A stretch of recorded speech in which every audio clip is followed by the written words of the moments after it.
This is part 3 of me making a Tory Burch inspired pierced handbag. It took me a little while, but I'm finally done, and here it is. I think I got the shape down. I found a carabiner that works as the piercing element. This is how it looks on. Overall, I'm really happy with how this turned out for my first handbag, especially one that I didn't have any type of template or DIY video for.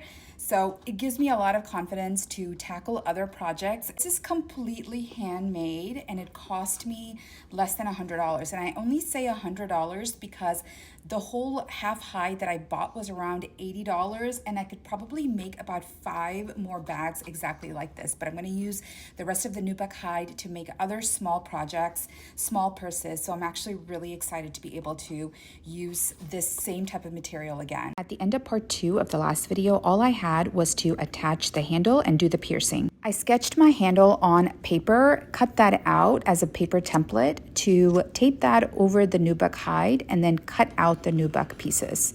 You're going to need 2, one for the top and one for the bottom, so I cut out 2 identical pieces. I like to mock my project, so I used binder clips to attach the handles to my project to see if it'll work. Then with the binder clips in place, I did my punching holes. This is probably not how you're supposed to do it, but this is what works for me. You have to sew the leather pieces on at a curve so that it sits right on your shoulder. It took me 3 hours to just sew on the handles, but it's finally on. This was so hard. I did a piercing about halfway down the bag right here, so that's what I'm going to aim for.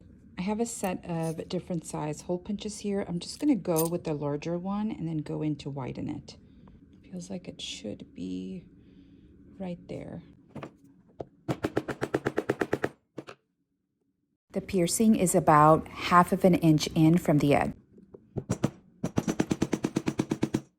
I did finish this off with a layer of neat's foot oil just to buff out any scratches, and that's it. I'm done. I'm so glad this project is under my belt and really looking forward to doing more inspired bags.